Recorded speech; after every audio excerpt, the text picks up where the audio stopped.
नमस्कार, मैं पंकज प्रसन्न। दोस्तों, हाल के दिनों में झारखंड में महिलाओं के खिलाफ अत्याचार की कई खबरें आई हैं, लेकिन उस बीच आज दो खबर और आई। एक खबर बोकारो से है, जहां रुस्तम नामक एक लड़का है, उसने एक नाबालिग लड़की का जीना मुहाल कर रखा है।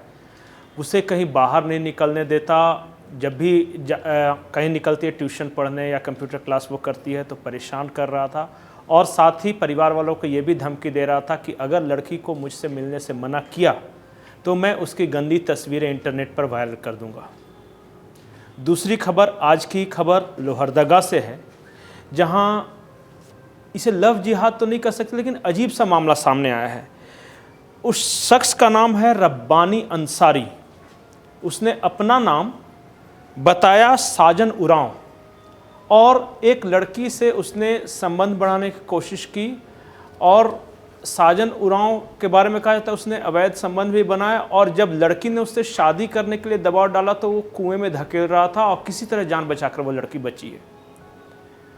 तो रब्बानी अंसारी हो लोहरदगा का, या फिर बोकारो का रुस्तम हो, या फिर दुमका का शाहरुख हो, आप समझ सकते हैं एक पैटर्न सा चल रहा है झारखंड में। लेकिन ये सारे महिलाओं के खिलाफ अत्याचार पर संज्ञान लेगा कौन? क्योंकि झारखंड में महिला आयोग के अध्यक्ष का पद तो खाली है। महिलाओं के खिलाफ कोई भी अत्याचार होता है तो यहाँ आयोग ही नहीं है। दूसरी बड़ी खबर, आज के मूल मुद्दे पर जाने से पहले मैं बता दूं कि दो तीन बड़ी खबरें हैं। आपको याद होगा कि गुजरात में एक डीजी बंजारा हुआ करते थे। आज वो सुप्रीम कोर्ट पहुंच गए। उन्होंने याचिका लगाई थी कि संस्कृत को इस देश की राष्ट्रभाषा घोषित कर दिया जाए। जज साहब ने उनसे सिर्फ दो सवाल किए कि आप बिना रुके 2 लाइन संस्कृत में मुझे बोलकर बता दें, मैं इस देश की राष्ट्रभाषा संस्कृत को बना दूंगा। और आपको हैरानी होगी कि डीजी बंजारा 1 लाइन भी नहीं बोल सके, उनकी याचिका खारिज हो गई। ये दिलचस्प है। दूसरी दिलचस्प खबर यह है कि ऑल इंडिया ट्रेडर्स फेडरेशन ने ये घोषणा की है कि इस साल जितनी भी गणपति की प्रतिमाएं या छोटी मूर्तियां आई हैं, कोई भी मेड इन चाइना नहीं है। पूरी की पूरी इस देश में जो भी गणपति पूजा की मूर्तियां इस्तेमाल की जा रही हैं, बन रही हैं, वो सभी शुद्ध रूप से भारत में बन रही है। और उनके ही आंकड़े के अनुसार 20 करोड़ गणपति आइडल यानी मूर्तियां वो बेच चुके हैं। तो ये एक पॉजिटिव बदलाव है।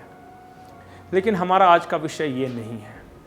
हमारा आज का विषय ये है कि हर किसी को पता है कि 5 सितंबर को झारखंड में एक दिन का एक विधानसभा सत्र होने वाला है।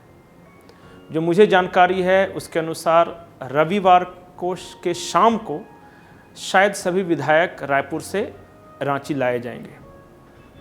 लेकिन इस विधानसभा सत्र में होगा क्या? कई मीडिया हलकों में एक खबर चल रही है कि शायद खतियान आधारित स्थानीय नीति लाई जाए। अगर मुख्यमंत्री हेमंत सोरेन का ये प्लान है तो मैं इसे मास्टर स्ट्रोक कहूँगा।